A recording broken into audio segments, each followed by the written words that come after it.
parents. So a lot of our kids are now wondering why they're not going to school.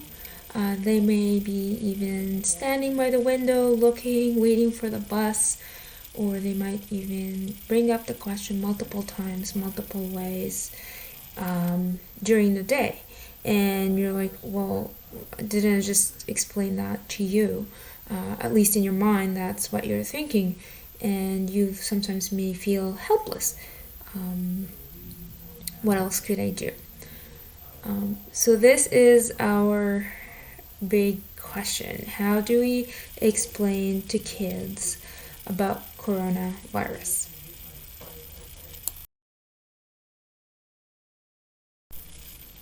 So what are social stories? Social stories were originally developed by Carol Gray. She is mainly a consultant who works with kids and young youth who have the diagnosis of autism.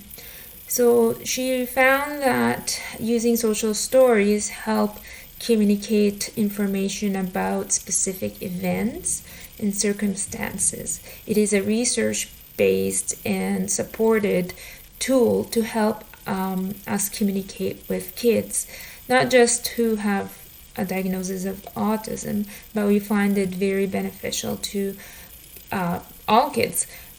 So you could use it to explain not just what's going on with school closure, but you could use it to explain why, for example, it's wrong to hit or bite, or it could help explain what do you do when you meet someone for the first time, or to explain toileting. So there's quite a bit of use for social stories, and in our circumstances right now, we're going to use a social story to help explain to our kids why is it that we're no longer going to school, what's this whole thing about coronavirus, and to give them some concept of some of the precautions we could use to help manage the risk of getting that virus.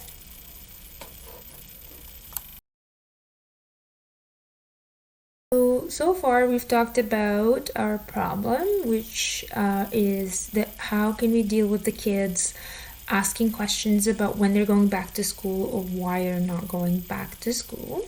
And then we talked about the concept of social stories and how it is a powerful tool of communication that we could use to explain these kind of special circumstances, or to explain a specific skill or a specific proper behavior for kids. Now comes the question, where can we find social stories that we could use to explain to our kids what is going on with the closures and so on. So there is one popular social story that you could find available. I'll have the resource should be showing in front of you as this video is going. The social story is entitled What is the Coronavirus? It is written by Amanda McGuinness. It is available on actually a couple blogs and websites do refer to that social stories. But it's available at www.theautismeducator.ie. You could also find it on www.littleepuddins.ie. And you should see the links showing as I speak, so you can copy down the links. I'll also have it in the video description. So when or how often do you use the social story? So every time your kid comes to you and they have that question, or their behavior is telling you that maybe they are confused, and the popular example I've been using is when you see your kid, let's say they wake up in the morning and they go and they stand by the door or they stand by the window to kind of communicate with you that something is off here. Why is my bus not coming? And then that would be a very opportune time to get that social story out and read it with your kids.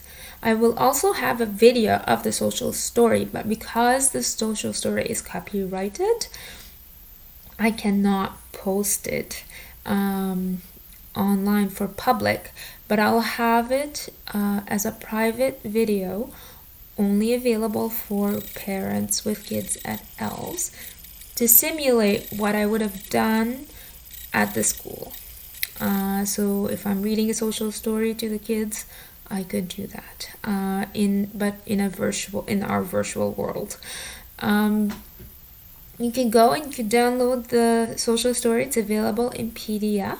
You can print it in cardstock. You could print it. What I did is, because she had 2 pages side by side, so I cut each page.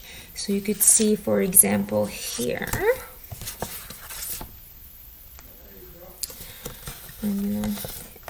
So she had the 2 of them kind of stacked side by side, but just to be extra kind of cautious, what I did is I cut it in half so it's not visually overwhelming for the kids, so it helps them focus too, so they can see 1 page at a time, because there's a lot of writing, a lot of pictures in each page.